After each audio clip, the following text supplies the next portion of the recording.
Paris Olympics 2024 जो कि current affairs का एक मोस्ट इम्पॉर्टेंट टॉपिक है और 2024 में होने वाले सभी एग्जाम्स में यहाँ से तो सवाल बिल्कुल ही बनने वाले हैं। तो इस वीडियो में हम पेरिस ओलंपिक्स 2024 से संबंधित सारे इम्पॉर्टेंट क्वेश्चंस को देखेंगे, जहाँ से सीधे तौर पे आपके एग्जाम्स में सवाल पूछे जाएंगे। और अगर ये वीडियो आपने लास्ट तक देख लिया तो इस टॉपिक से आने वाला कोई भी सवाल आपका एग्जाम में नहीं छूटेगा। तो वीडियो के लास्ट तक जरूर बने रहें। तो हेलो एवरीवन, मैं हूं श्वेता और स्वागत है आप सबका ज्ञानोदय क्लासेस में। तो देखते हैं आज के इस टॉपिक में क्या है खास। तो 2024 के पेरिस ओलंपिक से संबंधित सारे महत्वपूर्ण क्वेश्चन को समझने से पहले हम कुछ बेसिक चीज़ों को समझ लेते हैं। तो देखिए, इसका जो आयोजन स्थल है वो 2024 में हुआ था पेरिस, फ्रांस में। पेरिस में इसका आयोजन तीसरी बार हो रहा है, यानी कि अब तक कुल 3 बार आयोजन हो चुका है फ्रांस के पेरिस में। पहला खेल हुआ था 1900 ईस्वी में, दूसरा हुआ था 1924 में और तीसरा हो रहा है 2024 में। यानी कि अगर आप 1924 से 2024 तक का सफ़र देखें तो टोटल 100 ईयर्स के बाद पेरिस में दोबारा ये ओलंपिक का खेल हो रहा है। इसका जो संस्करण है वो भी इम्पोर्टेंट है। तो 33 नंबर का ये संस्करण है। ये स्टार्ट हुआ था 26 जुलाई 2024 से और 11 अगस्त 2024 तक ये समाप्त हुआ। इसका जो शुभंकर है, जिसे इंग्लिश में हम मस्कट बोलते हैं, वो है फ्रीजियन टोपी। ये जैसा कि आप इमेज में देख सकते हैं, यही है फ्रीजियन टोपी।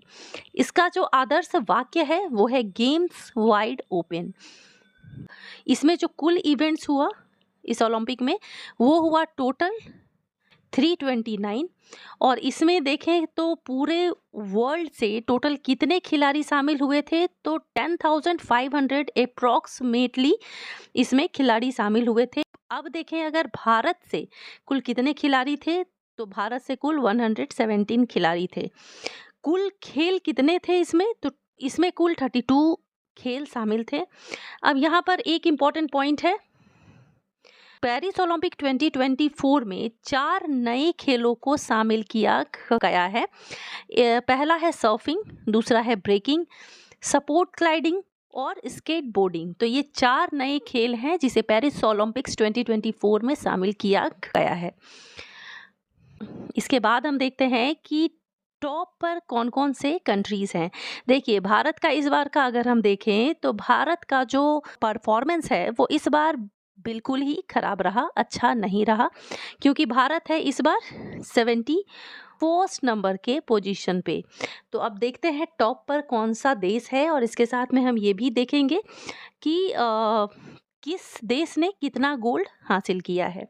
तो देखिए, यहाँ एक चीज़ आप ध्यान रखिएगा कि किसी भी देश की जो रैंकिंग होती है वो किस मेडल के आधार पर की जाती है।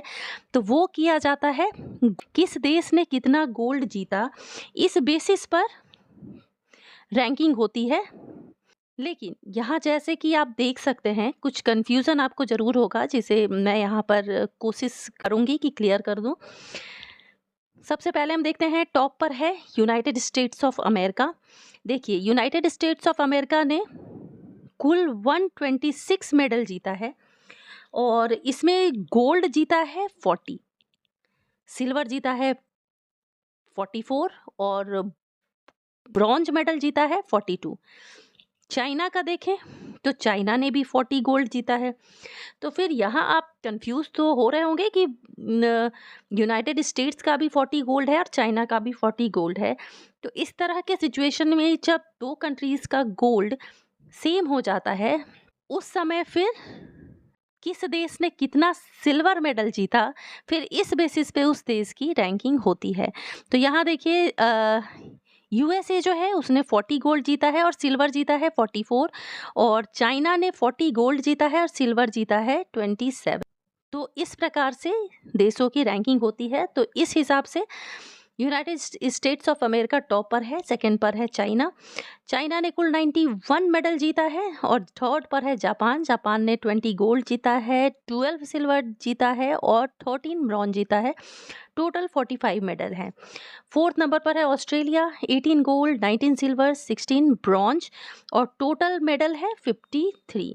बात करें इंडिया की तो इंडिया 71st पोजीशन पर है, बहुत ही खराब स्थिति है। टोटल मेडल भारत ने कितना जीता है तो टोटल 6 मेडल जीता है भारत ने। इसमें 1 सिल्वर जीता है और 5 ब्रॉन्ज जीता है। यहाँ पर एक बात ध्यान रखना है कि भले ही इंडिया से किसी ने गोल्ड नहीं जीता, लेकिन जिन भी खिलाड़ियों पर मेडल जीता है उन सभी के नाम और वो किस खेल से संबंधित है और उसने कौन सा मेडल जीता है, ये तीनों चीज़ आपके एग्ज़ाम्स के लिए बहुत ही ज़्यादा इम्पोर्टेंट है, क्योंकि यहाँ से आपके एग्ज़ाम्स में सवाल ज़रूर बनेंगे। तो इन 6 खिलाड़ी का नाम आपको पता होना चाहिए, जो हम आगे के स्लाइड में देखेंगे। इसके बाद हम देखते हैं कि सर्वाधिक पदक जीतने वाले खिलाड़ी कौन से हैं। ये हम वर्ल्ड लेवल पे देख रहे हैं, इंडिया के लेवल पे हम नेक्स्ट पेज में देखेंगे। तो अगर ओवरऑल देखें तो टॉप पर कौन है, एल मारचंद जो कि फ्रांस के हैं और ये स्विमिंग से संबंधित हैं और इन्होंने टोटल 5 मेडल जीता है, जिसमें इन्होंने गोल्ड जीता है 4, सिल्वर 0 और ब्रॉन्ज 1 जीता है, मोस्ट इम्पॉर्टेंट है। दूसरा है टी जिसके, जो कि यूएस से हैं और ये भी स्विमिंग से संबंधित है। इन्होंने भी 5 मेडल जीता है, लेकिन गोल्ड देखें तो इन्होंने 3 गोल्ड जीता है, 2 सिल्वर और ब्रॉन्ज 0। थर्ड है एमओ कोलैगन, इन्होंने भी 5 मेडल जीता है, जिसमें से गोल्ड है 3, सिल्वर है 1 और ब्रॉन्ज है 1 और ये भी स्विमिंग से ही संबंधित हैं। फ्रेंड्स, यहाँ जितने भी पॉइंट्स आपको बताया जा रहा है, इससे बाहर आपके एग्जाम में कोई भी सवाल नहीं पूछा जाएगा, तो वीडियो को ध्यान से देखें और सारे इंपॉर्टेंट पॉइंट्स को नोट डाउन जरूर कर लें। अब देखते हैं कि भारत के खिलाड़ियों का क्या प्रदर्शन रहा पेरिस ओलंपिक्स 2024 में। अब यहाँ से आपके लिए सारे पॉइंट्स बहुत ही ज़्यादा इम्पोर्टेंट हैं। अब देखिए, जो फर्स्ट मेडल जिसने जीता है वो है मनु भाकर, जो कि झज्जर हरियाणा से हैं और इन्होंने जीता है ब्रॉन्ज मेडल। किस खेल में तो 10 मीटर एयर पिस्टल में। दूसरा भी जीता है मनु भाकर और सरबजीत सिंह ने, मेडल है ब्रॉन्ज और इसे जो है मिक्स्ड टीम इवेंट में इन्होंने जीता है। थर्ड है नीरज चोपड़ा, जिन्होंने सिल्वर मेडल जीता है और इनका खेल आप जानते हैं, ये जेवलिन थ्रो के एक्सपर्ट हैं और इन्होंने कितना मीटर भाला फेंका था तो 89.45 मीटर। तो ये जो आंकड़ा है ना, ये जो 89.45 मीटर है, ये भी बहुत ज़्यादा इम्पोर्टेंट है।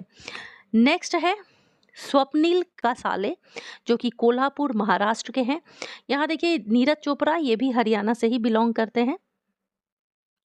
इन्होंने मेडल जीता है ब्रॉन्ज, स्वप्निल ने, और इनका जो खेल है वो है शूटिंग, 50 मीटर राइफल 3 पोजीशन में। पांचवा पुरुष हॉकी टीम ने जीता है ब्रॉन्ज मेडल। छठा मेडल जीता है अमन सहरावत ने, ब्रॉन्ज मेडल जीता है और इनका खेल है 57 केजी फ्री स्टाइल में। तो ये 6 नाम आपके एग्जाम्स के लिए बहुत इंपॉर्टेंट है। अब इसके बाद हम ओलंपिक की भारतीय संस्था के बारे में देख लेते हैं। तो ओलंपिक की जो भारतीय संस्था है वो है IOA, यानी कि भारतीय ओलंपिक संघ, जिसकी स्थापना हुई थी 1927 में। इसका जो हेडक्वार्टर है वो है नई दिल्ली में और इसकी जो अध्यक्ष बनी है वो है PT उषा। अब यहाँ नोट कीजिए एक इम्पॉर्टेंट पॉइंट। देखिए, भारत ने पहली बार पेरिस ओलंपिक में भाग लिया था 1900 ईस्वी में, तो ये भी इम्पॉर्टेंट है।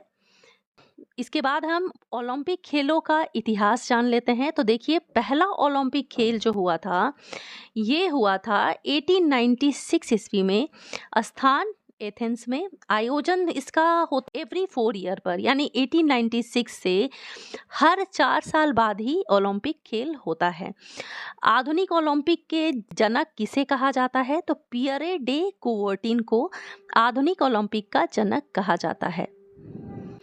अब इसके बाद कुछ और इम्पोर्टेंट पॉइंट्स जान लेते हैं। तो देखिए, जब भी आप ओलंपिक खेल देखते हैं तो यहाँ पर आप देखते होंगे ये 5 रिंग का इमेज होता है। ये 5 रिंग्स का इमेज होता है और पांचों का रंग अलग अलग होता है। तो ये टोटल रिंग्स हैं, उसकी संख्या है 5। और ये किस चीज को रिप्रेजेंट करता है? तो ये 5 महाद्वीपों के एकता का प्रतीक है। और वो 5 महाद्वीप कौन कौन से हैं? अमेरिका, अफ्रीका, एशिया, यूरोप और ऑस्ट्रेलिया। तो भारत किसके अंतर्गत आता है? तो भारत आता है एशिया महाद्वीप के अंतर्गत। इसके बाद हम देखते हैं कि ओलंपिक दिवस कब मनाया जाता है। तो ओलंपिक जो दिवस है वो प्रत्येक वर्ष 23 जून को मनाया जाता है। और इस बार की थीम जो है वो है वेरी वेरी इंपॉर्टेंट। तो 2020 थीम है वो है लेट्स मूव एंड सेलिब्रेट। तो यहाँ से भी सवाल आपके एग्जाम्स में पूछा जा सकता है। तो ओलंपिक 2024 से संबंधित सारे इंपॉर्टेंट पॉइंट्स को हमने इस वीडियो में देख लिया है। तो होप ये वीडियो आपको अच्छी लगी होगी। आप और किन टॉपिक्स पे वीडियो देखना चाहते हैं आप कमेंट बॉक्स में लिखकर ज़रूर बताएं। मिलती हूँ अपने नेक्स्ट वीडियो में एक और मोस्ट इम्पॉर्टेंट टॉपिक के साथ। Thanks for watching.